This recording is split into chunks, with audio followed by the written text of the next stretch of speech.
It is so much fun to travel the world, especially for me, farm boy from Idaho.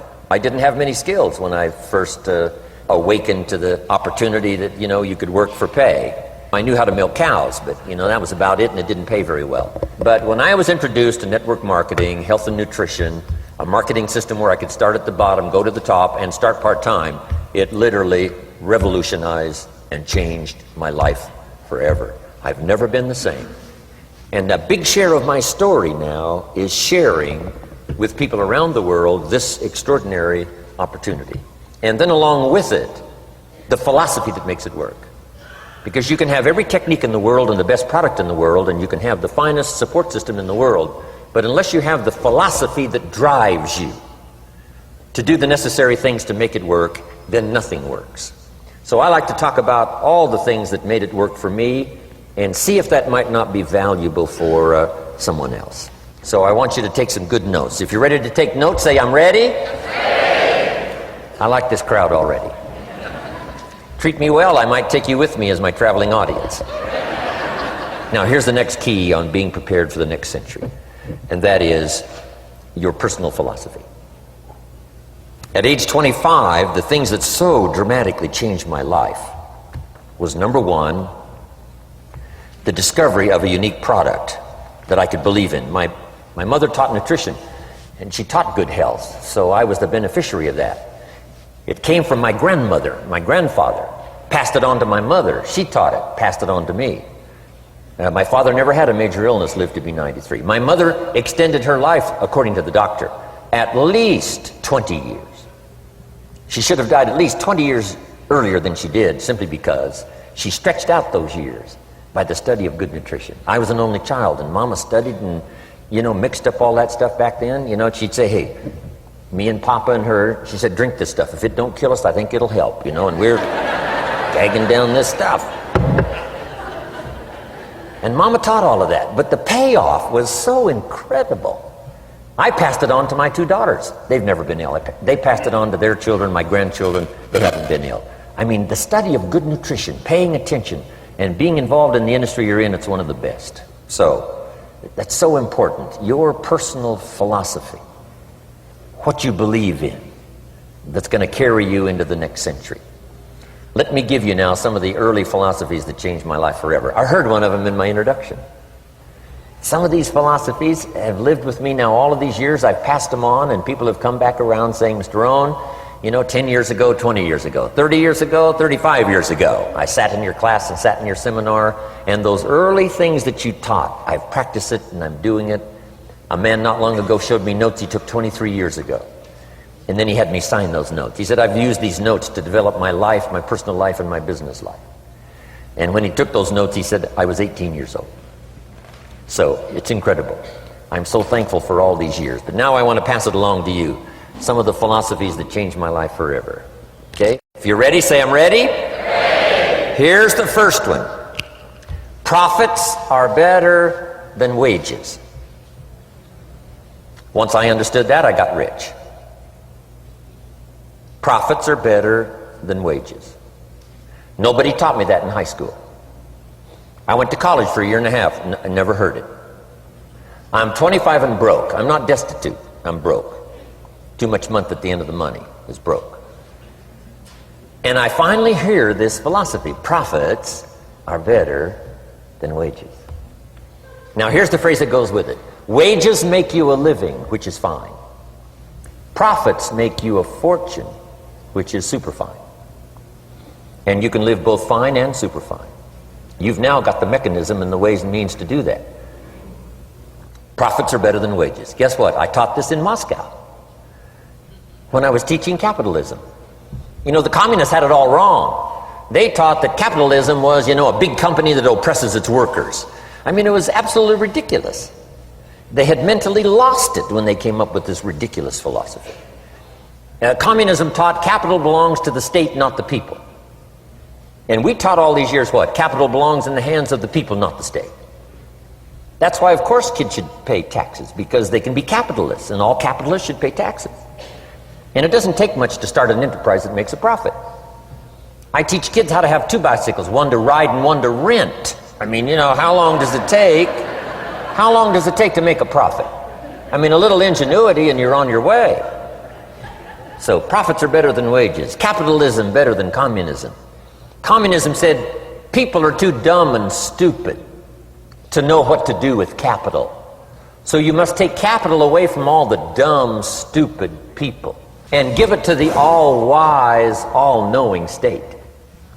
And let the state run everything. I mean, that was communism. And they devastated every country they touched. I've been to East Germany. It's taking $1 trillion just to clean up East Germany. They've already spent $500 billion. They got $500 billion more to go. I mean, every country they touched, and I've been in all of them, they devastated them all with their devastating philosophy. We teach capital belongs in the hands of the people. That's where the ingenuity is to bring goods and services to the marketplace. And I'm going to show you later the miracle of capitalism grassroots in America, which you're involved in. But once I understood this now, it was so incredible. Profits are better than wages. Now, when I first was recruited, I'm a distributor for this little product called Abunda Vita. And here's what my mentor said, Mr. Shoaff. He said, Mr. Rohn, you can start this miracle working business part-time. You don't have to go full-time, you can start part-time. And he said, if you'll devote, to start with, let's say 10, 12, 15 hours a week, where you'll start making a profit, here's what you can now say. I'm working full-time on my job and part-time on my fortune. Because profits lead to fortune. I got so excited about that philosophy. I'm working full-time on my job, but now I'm working part-time on my fortune. I found a way not only to make a living, you won't believe this, I found a way to make a fortune. Can you imagine what that's like then to get up in the morning? To go to work on your fortune? Not to go to work to pay the rent, which is okay, but a chance to go to work to make a fortune? And I said, right now I'm working part-time on my fortune and full-time on my job, but it won't be long until I'll be working full-time on my fortune. Can you imagine what life is going to be like? Now, here was my first goal when I started, and that was part-time. I wanted to equal on my profits part-time what I was earning on my full-time job. This is called the magic of part-time. It is so thrilling for people to start working the business part-time, because now you can work on profits, and it doesn't take very long. If you'll really concentrate on those 10, 12, 15 hours a week, it won't be long if you really do it right and learn some of the skills I'm going to talk about. It won't be long until you can be earning as much part-time working on your fortune as you are full-time working on your job. I did that in less than 6 months. Now I've got an incredible invitation. I found a way part-time to work on my fortune, and I'm making as much money at that as I am on my full-time job. Would you like to hear my story? It was incredible. Now here was my second goal, to make twice as much money part-time working on my fortune as I was working full-time on my job. And I reached that in less than a year. Making twice as much money part-time working on my fortune as I was full-time working on my job. Now I've got an incredible invitation that won't quit.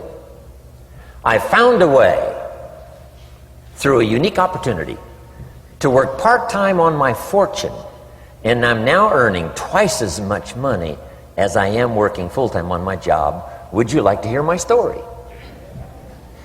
Do you imagine anybody would say, no, I don't care to hear your story? No. Everybody I said that to said, wow, yes, what are you doing? I said, I'm glad you asked. Let me tell you.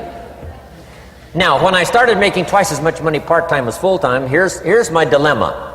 I didn't want to go full-time. And why not go full-time? And the reason was because I didn't want to give up my electrifying story. Right? It was so powerful, nobody could resist the invitation to at least take a look. I didn't want to give it up. And I hung on for I don't know how long until it was, almost insane. Then finally, reluctantly, I gave up my full-time job. But now,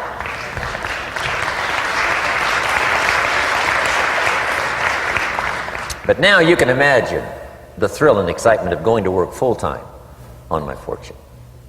It was incredible. But I want you to jot down the magic of part-time. What does it take to really change a person's lifestyle? Not very much. An extra $1,000 a month, I'm telling you, would drastically change most American families' lifestyle. And that's why part-time is so valuable, because it very quickly changes a person's lifestyle. And here's what the change in lifestyle does. It's a great recruiting tool. One of the greatest recruiting attractions is the money you make part-time. Somebody said, "You've been on 3 vacations this year?" Says, "Yes, I got this little part-time thing going." Says, "What's that?" "You bought 2 new cars, one for you and one for her. How did you do that?" Said, "I got this little part-time thing going." Your kids have got all these new clothes? Yes. All this stuff is happening. What is it? An extra $1,000 a month. See, $1,000 a month full-time, nobody wants to hear your story.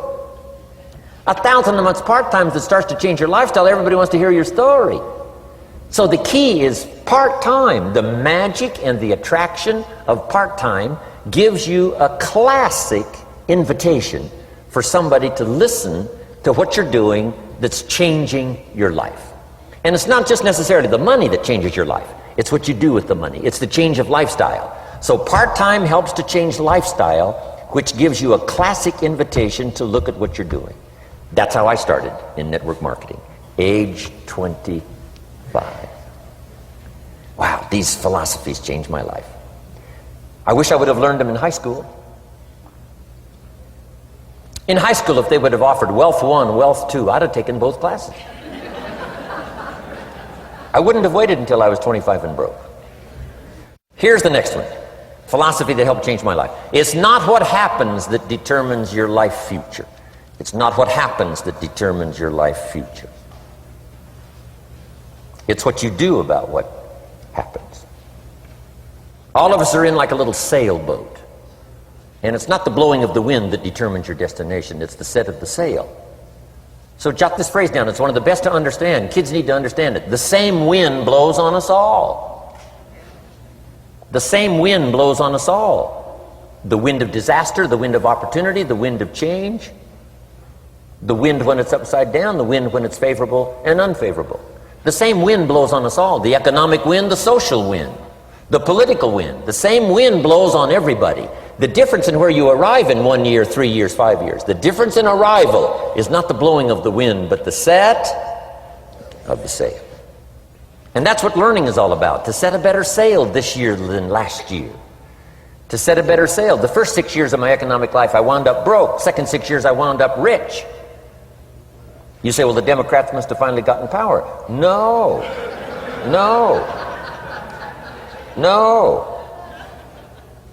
It was not a political change. Here's what changed the second 6 years of my economic life. It was my philosophy that changed. The set of the sail of better thinking, correcting the errors of the past and picking up new disciplines for the future. That's all I had to do at the end of the first 6. Correct the errors of the past and then pick up some new disciplines for the future. And my total life changed. The second 6 years was totally different than the first 6 of my working life. And guess who can do that? Anybody. Now you can keep on the same path for the next couple of years as you have the past 2. But if you wish to, and maybe everything's okay for you and you don't need to, but if you need to make some changes, I'm telling you, you can start doing it today so that the next 2 years will be drastically different than the last 2. And anybody who wishes to do that can. And you can do it between ages 40 and 43. You can do it between ages 13 and 15. You can do it between ages 60 and 62. Any 2 years, any 5 years that you wish to drastically change from the previous 5, you can do it. If you wish to. Now this isn't written. This is not a law. Here's what it's called: opportunity. But if you don't know you can change, if you don't know you can drastically change your income, change your future, change your health, change your marriage, change everything, if you don't know that, Some people then go year after year after year after year not making much change simply because they didn't get to the class. They never read the book. They never went to the seminar. They never made the discovery. They didn't seek for the knowledge of how could I make my life better. And if you just rock along, I'm telling you it's okay. Anybody can live any way they choose, but I'm here to tell all of you that if you wish to, it's possible to make the next 3 years totally different than the last 3. And all you have to do is just a few things. So if you got that one now, it's not the blowing of the wind that determines your income. It's not the blowing of the wind that determines your fortune. It's the set of the sail. And that's why we gathered here today. Maybe I've got some ideas that'll help you with a couple of little things about setting the sail of your thinking that might drastically give you multiplied more benefit the next 3 years than you've gotten in the last 3. So it's not what happens. What happens to everybody. Chevron years ago brought me in to talk to management.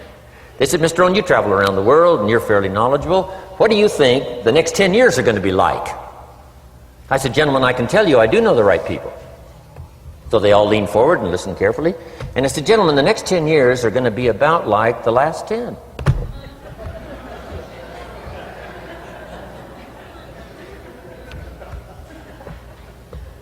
The next season after fall is, well, I promise you that's not going to change. After day comes night. I promise you that's not going to change. Here's how the last 6,000 years reads. If you want to make a note of Jim Rohn's vision of history the last 6,000 years, here's how it reads. Opportunity mixed with difficulty. And if we're around another 6,000 years, it's going to read like that looks like for the next 6,000 years. Opportunity mixed with difficulty. Now, sometimes there seems to be more opportunity than difficulty, and then sometimes there seems to be more difficulty than opportunity, but the mix isn't going to change. After expansion comes recession. But after recession comes expansion. Not to think so, see, is naive. And once you've got just a little of this stuff settled, then you know exactly what to do. You know exactly what to anticipate, so you can be ready. Now, here's the next one, and I heard it in my invitation. Here's what it says. For things to change, you have to change. I was hoping the government would change, and taxes would change, and economics would change, and my boss would change and be more generous. I wished for everything to change, and my teacher said, no, Mr. Rohn, for things to change for you, you have to change. Don't wish it was easier, wish you were better. Once I understood this, this altered the course of my life. Don't wish it was easier. Wish you were better. And here's the big one. Don't wish for less problems, wish for more skills. You don't need less problems. You simply need more skills. Don't wish for less challenge, wish for more wisdom. Accept the challenge, because you can't grow without a challenge. You can't get rich without a challenge. You can't fly without gravity. You have to understand the challenge. But that's the key, is to now develop wisdom to overcome the challenge. Don't wish for less challenge, but more wisdom. And then here's one more philosophy that helped change my life forever. You can do the most remarkable things no matter what happens. Humans can do the most remarkable things no matter what happens. Philosophies that changed my life. Here's one of the big philosophies I learned in network marketing. It's called the law of averages. If you do something often enough, a ratio... Here's one of the big philosophies I learned in network marketing. It's called the law of averages. If you do something often enough, a ratio will appear. Key phrase, if you do something often enough, a ratio will appear. It's amazing. It's uncanny. In baseball, we call it batting average. If you talk to 10 people, one says yes. Now the ratio has begun. 1 out of 10. Talk to 10, get 1. Here's something interesting about the law of averages. Once it starts, it tends to continue. This is colossal information. Once a ratio starts, it tends to continue. If you talk to 10 and get 1, sure enough, chances are excellent if you talk to 10 more, you'll get another one. Talk to 10 more, you'll get another one. Now you can compete. If you can only get 1 out of 10, you can compete, even with somebody that can get 9 out of 10.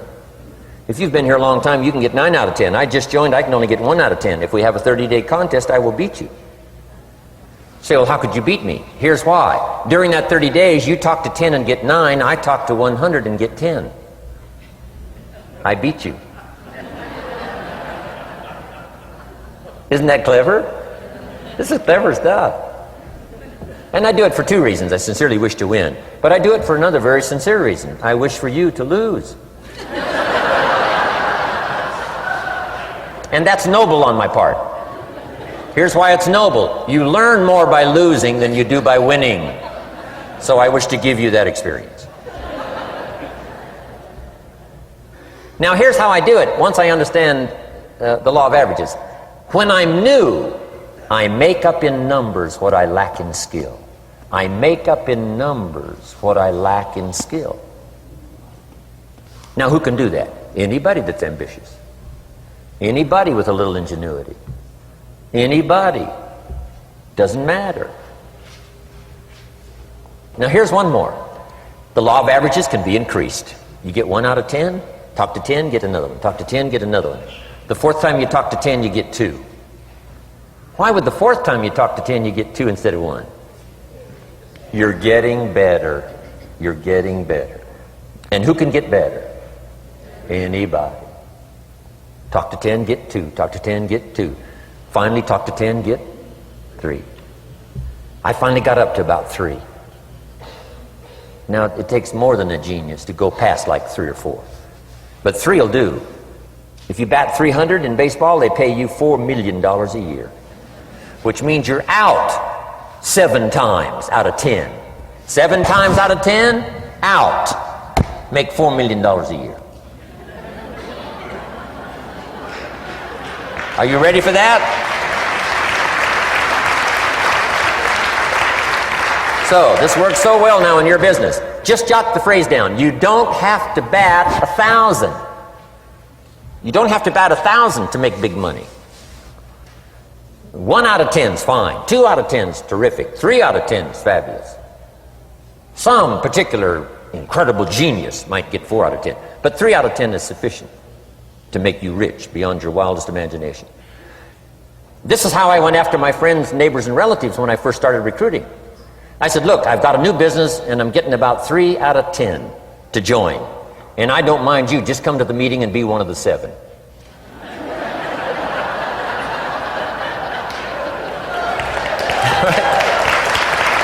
Doesn't matter. You're my friend, you'll do me a favor. And so it's not important to me that you like it. It's not important to me that you join. It's certainly not important to me that you buy. It's just important to me that you listen. One of the reasons, though, I want you to hear the story is because a year from now, if I'm doing well, I don't want you to say, how come you never picked up the phone a year ago? I never got a letter, never got a call. You call me a friend? You're making all this money? You never picked up the phone. So I don't want that to happen. So for 2 reasons, I want you to see what I'm doing. So that a year from now, if I'm doing well, I can say, you know, I gave you the opportunity. But also, just as a favor, come and be one of the 7. It doesn't matter to me if you buy or join. But I need 10 to get 3. And if you're one of the 3, wonderful. If you're not, wonderful. It doesn't. It might matter to you. It might matter to you, but it doesn't matter to me. Now, it matters to me because we're friends, but it doesn't matter in terms of my averages. So if you decide to get rich, just learn the law of averages. You're off and running. Now here's the second law that changed my life forever in network marketing. I learned the law of sowing and reaping. And in the law of sowing and reaping is also the story of the law of averages. Jot this down. The story of the sower comes from the Bible. I'm an amateur on the Bible, but this is such a useful story. Here's what the story says. And take the notes because the drama's in the details. The sower was ambitious. Evidently he was ambitious. When you read the whole story, you'll conclude, yes, this was an ambitious sower. Here was number 2. He had excellent seed. The sower who sowed the seed had excellent seed. And the excellent seed can be an excellent opportunity, an excellent product, an excellent story. So we've got an ambitious sower with excellent seed. But now here's the rest of the details of the story. for your information, for the drama of your life, so you can understand things better. Learning some of this is how I got rich by age 31. Okay. Number one, it says the sower goes out to sow the seed, but the first part of the seed falls by the wayside and the birds get it. So jot this down. The birds are going to get some of the seed. The birds are going to get some of the seed. Now you say, well, Mr. Rohn, what does that mean? Well, I invite John to come to a meeting. He said he'd be there Tuesday night. Tuesday night I show up, John isn't there. I say, John, I wonder why John didn't make it. Now I know the answer. The birds. The birds. John had this great idea of coming to the meeting to look at an opportunity, and somebody stole it and said, you're not going to go see network marketing. And he says, well, maybe not. So have you jotted that down now? The birds are going to get some. Now when the birds get some, you've got two options. Number one is to chase birds. And say, well, let me get a hold of the person that talked him out of coming to the meeting. I'll tear him a new page. But I wouldn't do this. Here's what happens if you go chasing birds. You leave the field. If you go chasing birds now, you leave the field, which is going to distract from your future, not add. So you can't chase birds and try to straighten this stuff out. Here's what it is. It's just one of those things. And here's the best comment when things are a little disappointing. Isn't that interesting? You just have to say, I thought sure he would be there. He promised me. He promised me. But I know it was the birds. And you just have to say, isn't that interesting? Now, here's the rest of the story. It says, the sower kept on sowing. See, that was the secret to his success. He kept on sowing. And if you keep sowing, you can sow more than the birds can get because there aren't enough birds. If you keep sowing, there are some birds, but there's not enough. Because the law of averages will work for you. My mentor taught me, he said, you know, Mr. Rohn, there's only 9 or 10 real nasty, miserable people in the whole world. Now he says they move around a lot, you know, and you're liable to... You'll bump into one once in a while. But when you bump into one, you say, there's only 9 more like you. I can handle that in the whole world. Okay. Now here's what else it says. The sower now keeps sowing the seed. Now the seed falls, the story says, on rocky ground where the soil is shallow. And the rocky ground where the soil is shallow is not of your making. Because you had excellent seed and you were an ambitious sower. So the rocky ground where the soil is shallow is not of your making. But here's what it says what happened. This time, the little seed that falls in the ground starts to grow. And the little plant starts to grow. But the first hot day, it withers and dies. It dies. Not an easy thing to watch. I finally get John started. Sure enough, 3 or 4 days later, somebody says, boo! And he goes...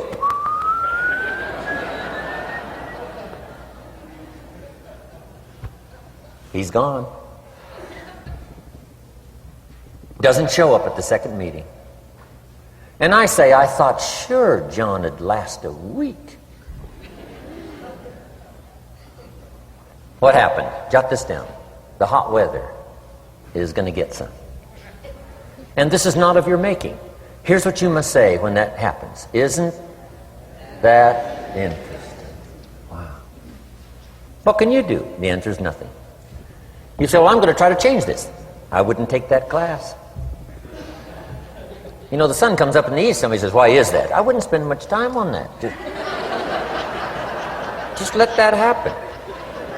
Don't go for this why stuff. I'm giving you the answers here. The answers is in the structure and the consequences and in the deal. The answer is in the deal. Anything beyond that is not worth study.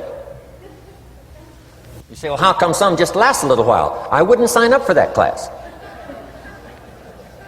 Here's the answer. Some don't stay. You just have to jot that down. And when some leaves, you say, that's one of those that don't stay. Now you know what category to put them in. And you can't solve this now. You can't. It's like rearranging the seasons. You can't fool with that. All you can do is cooperate with the way things are set up. I didn't set it up. You say, well, it shouldn't be this way. Well, when you get your own planet, you can rearrange this whole deal. But on this planet, you're a guest. You got to take it as it comes. Now, here was the secret to the ambitious sower with good seed. It said he kept on sowing. Now, here's what he had to do to keep on sowing. He had to discipline his disappointment. This is a key phrase now to use the rest of your life. You must learn to discipline your disappointment, because you didn't set up the setup, and some are not going to stay, and that is not of your making. Now, if you made gross errors and you ran them off, see, that'd be different. Now, you're responsible for that. But if it's in the normal course of things, this is the way things are. Now, here's what it says. The sower keeps on sowing. Now it says the seed falls on thorny ground. And somebody says, well, how much of this do you have to go through? Well, hang on. It's not the end of the story now. Now the little seed falls on thorny ground. And now the little plant starts to grow again. But as the little plant starts to grow, the thorns choke it to death. And it dies. So jot this down. The thorns are going to get some. And that's not of your making. And what are these thorns? The story even called these little thorns, little cares, little distractions, little somethings. Who knows what all they are? I say, John, we had a meeting last night, you weren't here. John says, well, I can't make every meeting. I say, why not? You're part-time. He said, well, the screen door came off the hinges. And you just can't let your house fall apart. You got to take some time and fix things up. And I can hear the thorns going,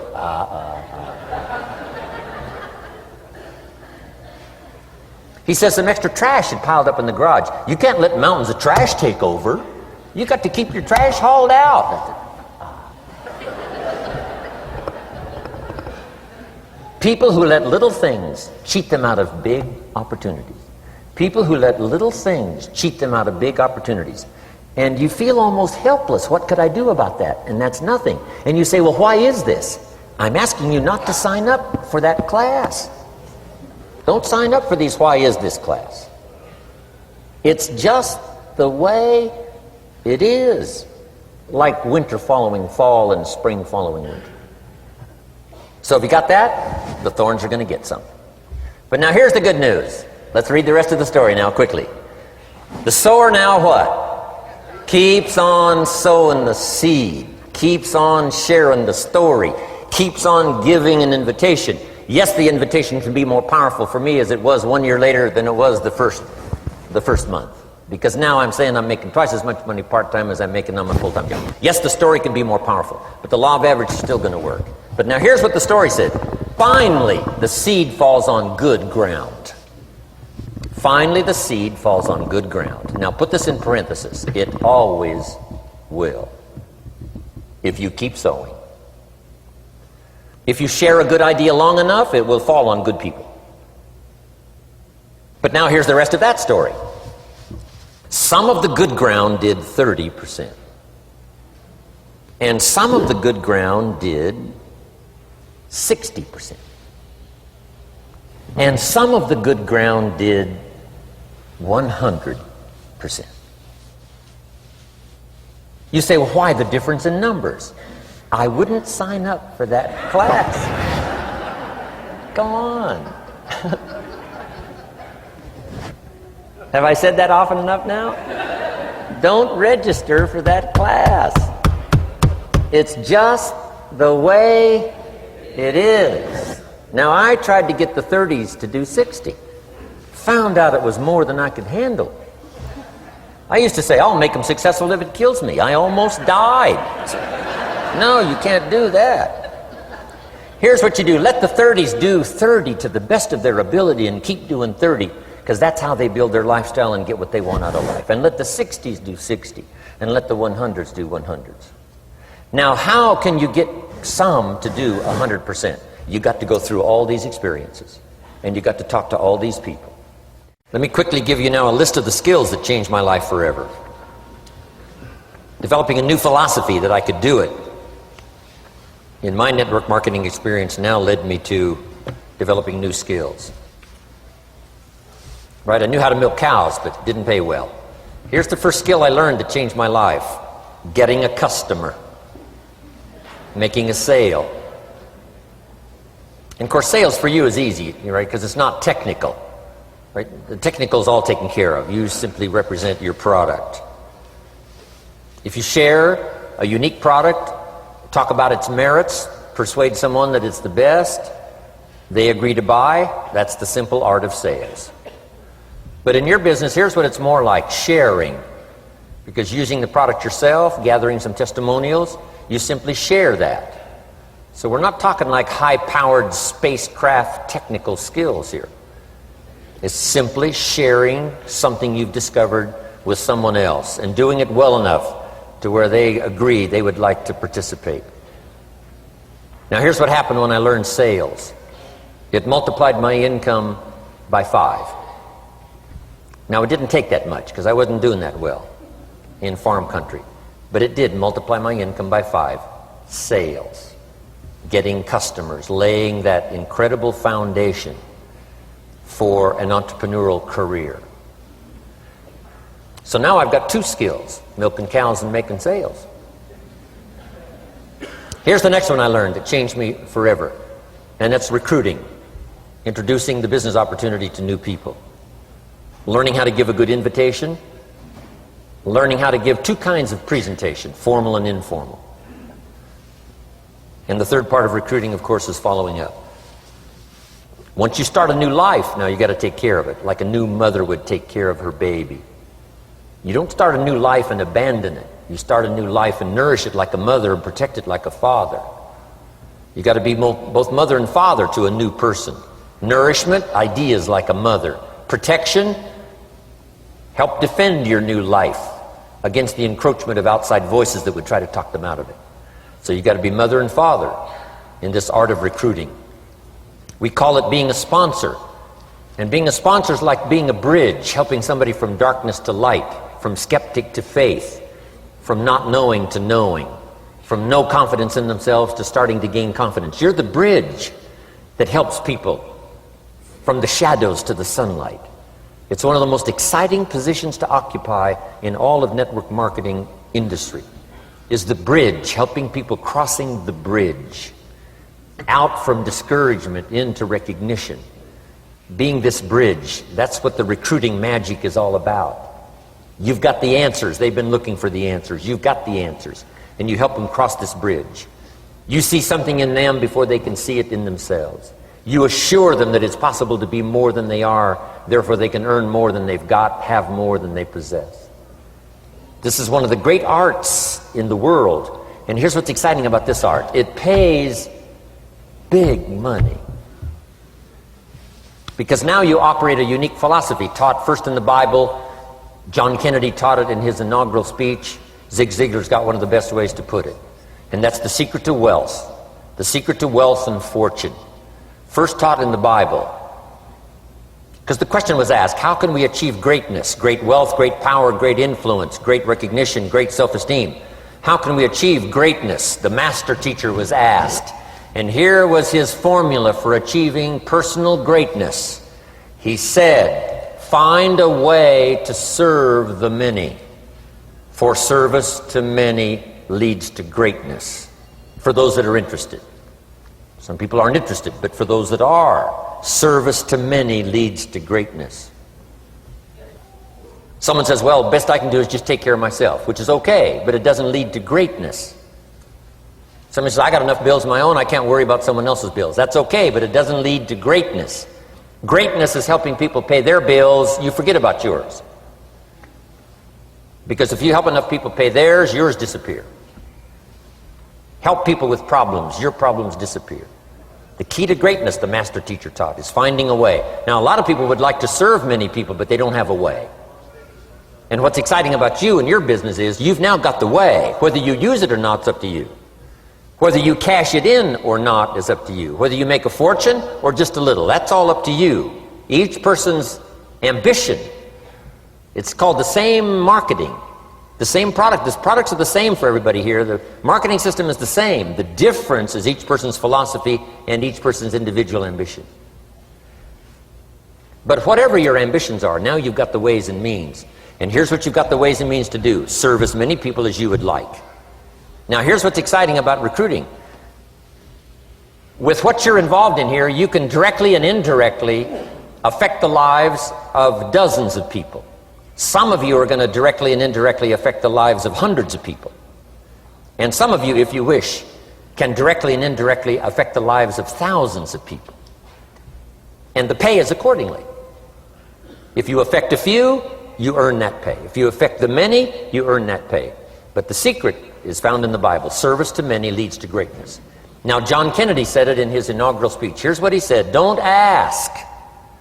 Don't we wish that was the current political philosophy? Where is John Kennedy and his philosophy? John Kennedy said, don't ask. That's important if you understand philosophy. He said, don't ask what the people can do for you. Don't ask what the country can do for you. Don't ask what the government can do for you. That's not how you get rich. That's not how you have high self-esteem. That's not how you get trophies to put on the mantle above the fireplace, asking what the people can do for you. Don't ask, he said, what the people can do for you, but ask, what could I do for my country? And the country means the people. What could I do for the people? I want trophies. I want recognition. I want high self-esteem. I would even like a chance to make a fortune. John Kennedy says it's easy. Don't ask what the people can do for you, but ask, what could I do for the people? Could I directly and indirectly serve many in my country? And now that you are participating in this program, the answer is yes. Now, Zig probably said it best. Zig's got some great stuff. Zig and I have been good friends for a lot of years. Zig says money isn't everything, but it ranks right up there with oxygen.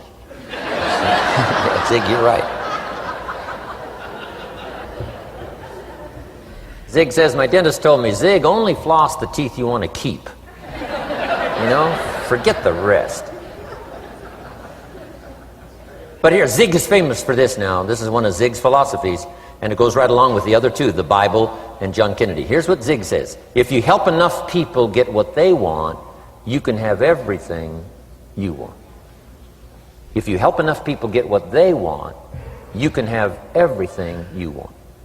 Now, wanting everything you want, we call that self-interest. But it's okay to have self-interest if you do it in a positive way. By helping enough people get what they want, you can have everything you want. Now, you can accomplish all that by learning this next skill called recruiting. And I learned it, and it made me fortunes. So now I've got 3 skills: milking cows, making sales, and recruiting. Here's the next skill I learned that paid big money: organizing. Once you got a few, get them to work together, see, and that's magic. Getting people to work together is magic. Now, yes, it's challenging, like having several members of your family. Getting them to work together is challenging, but it's magic. Getting husband and wife to work together is challenging, but it's magic when it happens. But everything magic is challenging. Just got to jot that down. Everything magic is challenging. But once you figure out the challenge and go for it, then the magic occurs. Let me tell you how magical people working together is. Let me quote the Bible again. It says, if 2 or 3 agree on a common purpose, nothing is impossible. Just try that on for your mental size. If 2 or 3 agree on a common purpose, nothing's impossible. Everybody's looking for a challenge. Here's what I teach, especially the kids. Here's the best challenge in the world. Let's go do it. Not you go do it. Let's go do it. If 2 or 3 of us decide on a common purpose to do it, nothing's impossible. Incredible. Working together, organizing. Now, when everybody's an independent, now it's a little more challenging. Like having kids, they've each got their own opinions. They've each got their own ambitions and desires. It's challenging. You've got a variety. But that's what makes life, the variety. And it is, in your business, it is challenging, getting people to work together. It's like herding cats. You know, sheep are easy, but you got to try cats, herding cats. But if you can possibly get it done, the power is so immense when you get people to work together. Here's one of the powers of working together: shared testimonials. If I've got somebody new and you're there and I'm there, I give them my testimonial, you give your testimonial. Maybe what tips the scales in getting me a new person is not my testimonial, but my partner's testimonial. Somebody I'm working with, their testimonial got them. Shared testimonials are so powerful. That's why working together is okay, is powerful. Now, working by yourself is okay. All this stuff is okay. Everybody needs to know, though, where are the advantages? And these are some of the advantages. I learned to organize, paid big money. Here's what I next learned to do. Promote. Promotion now pays staggering money. Now the company comes up with what we call major promotions. Here's what you've got to come up with. The smaller promotions. The company comes up with major recognition. You've got to come up with small recognition for your people around you. The top 5. The company's got top 5. You've got your own top 5 in maybe 2 or 3 categories. Top 5, top 5, top 5. And those little recognitions, to reach certain levels in the company, you have to take major steps. But for you, recognition, let them take small steps. Here's one of the secrets of your kind of business. Rewarding people for small steps of progress. Rewarding people. Sometimes it's just recognition, handshake, pat on the back. Mary, you're doing a fabulous job. And you figure out what those recognitions are. Small steps of progress. Guess what promotion pays, if you learn it well? Big money. Getting people to do something they wouldn't ordinarily do by themselves. People will do some unique things by themselves, but if you can figure out a way to say, Mary, if you do this and this, she says, well, I'll go for it. Now, she wouldn't have thought of that on her own. Here's what works magic. It's better than money. Money's a bit unimportant. Here's what's important. Ingenuity. The best place to wake up your ingenuity is what you're doing right now. Representing a unique product and getting customers, recruiting distributors, and promoting and all this stuff. Ingenuity. Figuring out a way. If it doesn't work this way, we'll work another way. I used my ingenuity, made a fortune. My ingenuity worked on doing all these campaigns, the spring campaign and the summer campaign and the winter campaign. This week we're going to recruit school teachers. How many of you got? How many of you got? This is school teacher week, school teacher month. I'd pick out a little category and say, let's go for it. And it doesn't matter what it is, just dream up something so that somebody's got a little more objective to go for than just their own. Key phrase, we all need to belong to something bigger than ourselves. Because we furnish inspiration for what's bigger, and the bigger furnishes inspiration for us. I learned promotion and it paid big money. Here's next I learned, communication. How to conduct a meeting. I learned identification, logic and reason, attack and confess, solution. Simple deals on communication. Wasn't easy for me at first. I stood up to give my first presentation, my mind sat back down. Right? Y'all been through that? Opened my mouth, nothing came out for a while. But here's what I did. I did it again.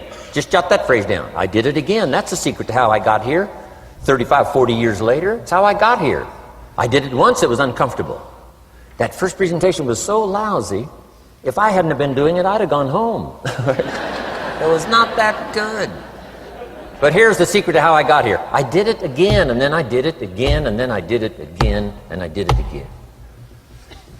I remember when I first decided to be a little more animated, right? And walk out away from the podium, right? Get out from just behind the podium. So I got out there, and then I thought, how do you get back? Whoa, I'm stranded out here. Remember those times? Doing something for the first time? But you learn quickly in your business, right? In your business, the guy stands up to give his first testimonial, and he's so nervous he forgets his own name, right? And 30 days later, he wants to give a 3-hour testimonial, right? You hardly get him off the stage. So, learn communication. How to affect other people with words. That's the greatest art in the world to learn. How to affect other people with words. Key phrase, don't be lazy in language. If you learn to use the gift of your own language wisely, it can make you a fortune and build an incredible life. Here's 3 other things I learned. One is to train. Training people how the business works. And then I've used another word called teach. Train and teach. And only to say this, training people how the business works, teaching is how life works. Because here's what all of us need for the 21st century. Business skills and life skills. The life skills are leadership skills. The life skills are learning how to set goals.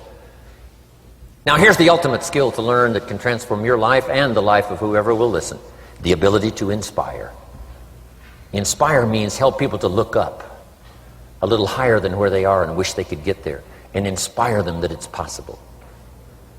Here's how we inspire, by our own testimony. If I can do it, you can do it. Here's how else we inspire, by others' testimonial. If they can do it, Mary, you can do it. Getting people to see themselves better than they are. Getting people to see themselves richer than they are. Getting people to see themselves more capable next year than they are this year. Getting to see themselves in the future. To help both your kids and your people, here's what you must learn to do. Number one, help people to see themselves as they are. If people have made mistakes, they got to know it. You can't go on making mistakes and hope to achieve.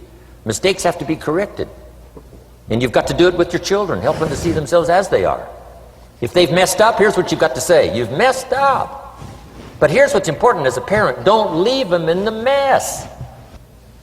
Some parents, tell their kids they've messed up and then they leave them in the mess. They don't paint a better picture. Here's what you could become with just a couple of more changes. Rather than this, here's what you could be. So we must help our children see themselves as they are, but here's the greatest gift. To help our children see themselves better than they are.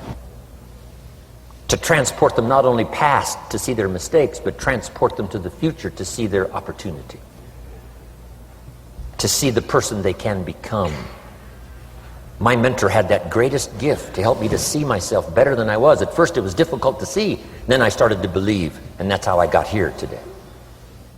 He said, one of these days, Mr. Rohn, you'll walk into a room full of people and you will hear some of them say, that's him, that's the famous man. I said, well, that could never happen to me. He said, trust me. If you keep working hard on the disciplines like you're doing right now, that'll happen. You'll walk into a room full of people and you'll hear one say, that's him, that's the famous man. He saw it and he tried to get me to see it. And now finally it's happened. I think when I walked in here today, I think I heard someone say, that's him, that's the famous man. It happened for me.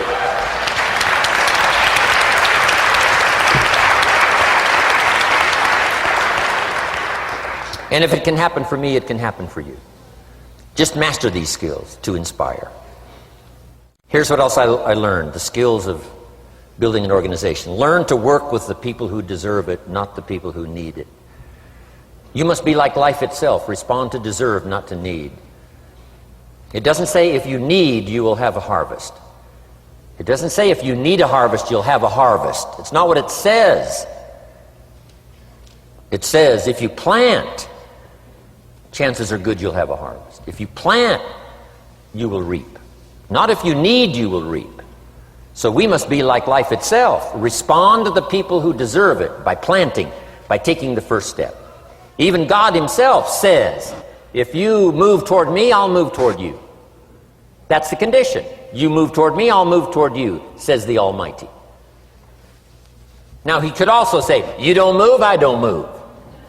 You say, well, that's arbitrary. Well, when you're God, you can set it up that way. Now, learn to work with the people who deserve it, not the people who need it. Now, here's what's the next step. Teach people how to deserve your time. Teach people how to deserve your attention. Teach people how to deserve a phone call. Say, Mary, you just take this one step and I take 2 steps. You take 2 steps, I take 5 steps. You don't step, I don't step. But this isn't hard now. You step, I step. You respond, I respond. You try, I try. You make a call, I back you up. Right?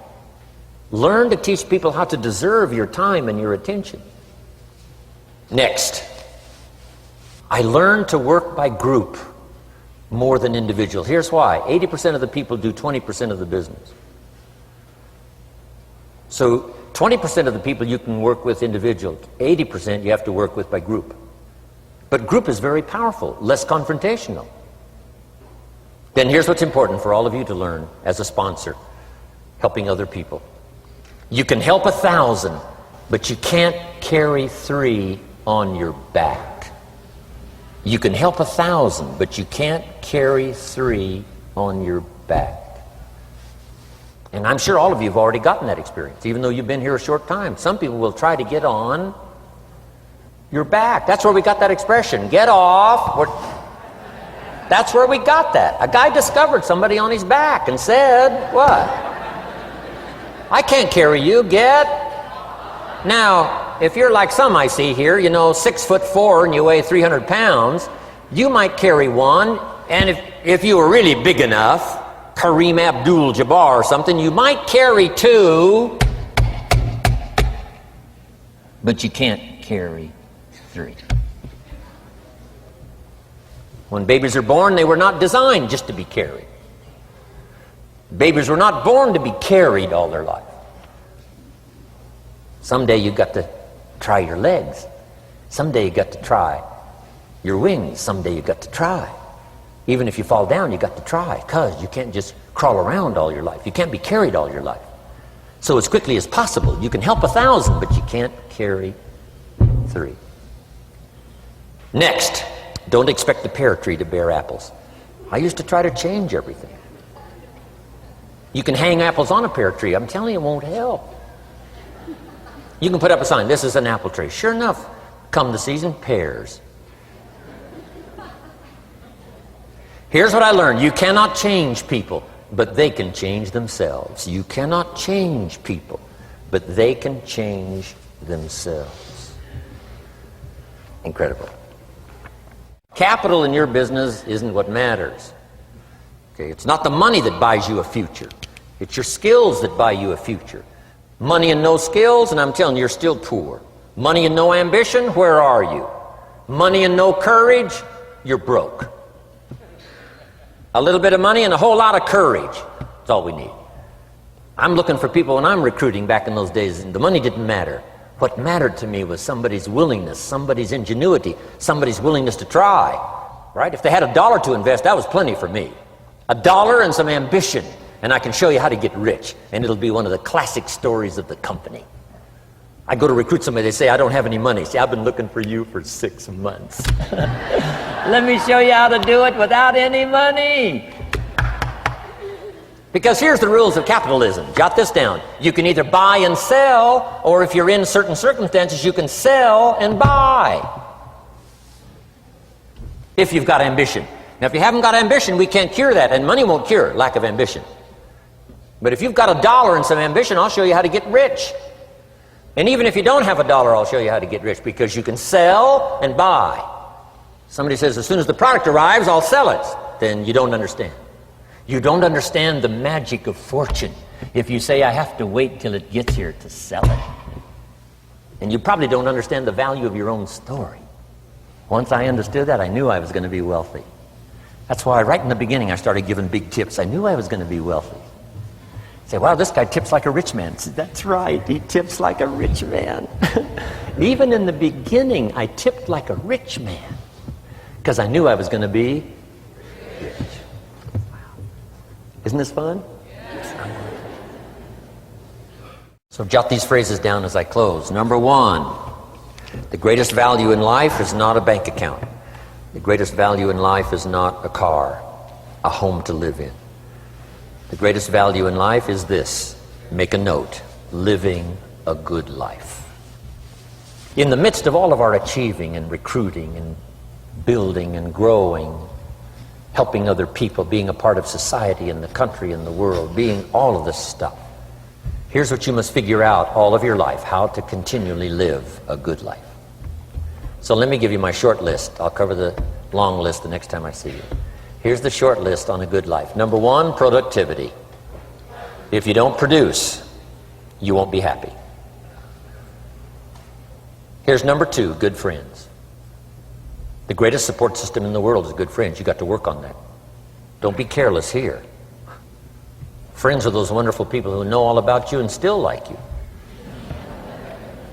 Here's next, spirituality.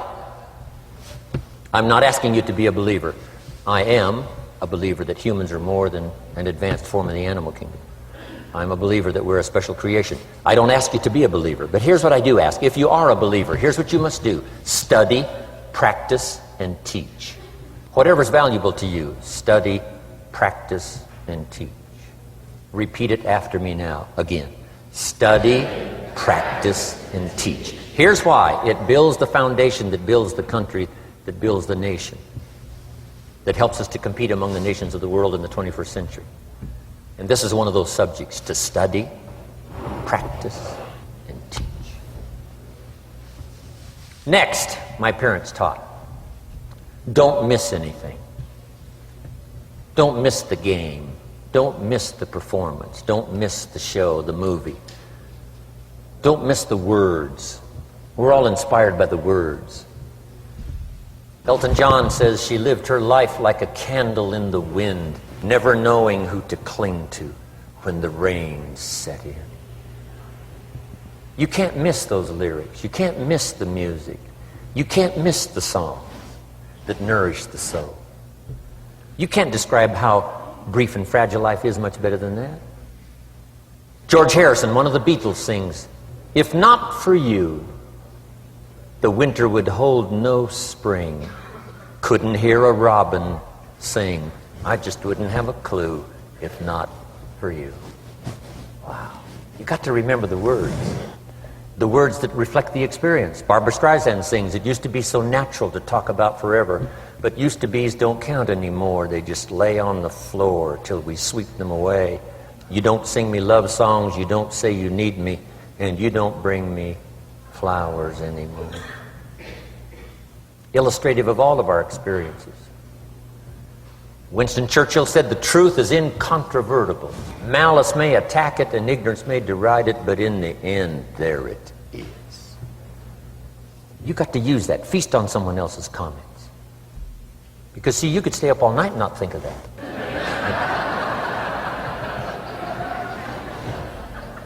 I'm asking you to do your research. I'm asking you, don't miss anything. Don't miss the play.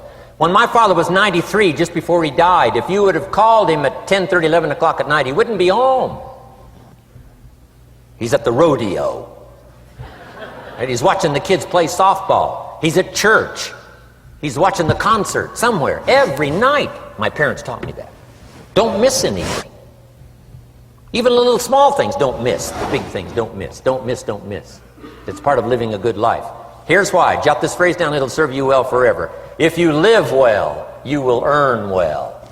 If you live well, it'll show up in the texture of your voice. If you live well, it'll show up in your face. If you live well, it'll show up in the magnetism of your personality. If you live well. So don't miss the nourishment of all the things around you that could help you live a good life. Next is the inner circle. Take care of them, they'll take care of you. Inspire them, they will inspire you. Nothing more valuable than the inner circle. That's where the power to conquer the world comes from, the inner circle. If a father walks out of the house and he can still all day long feel his daughter's kiss on his face, he's a powerful man. That nourishment of the inner circle is so incredible. If a husband walks out of the house and all day long he feels the imprint of his wife's arms around his body, he's invincible. Who can touch him? One person caring for another, the old prophet said, is the greatest of virtues. There's many virtues and values, but the greatest is love, one person caring for another. Better to live in a tent on the beach with someone you love than to live in a mansion by yourself.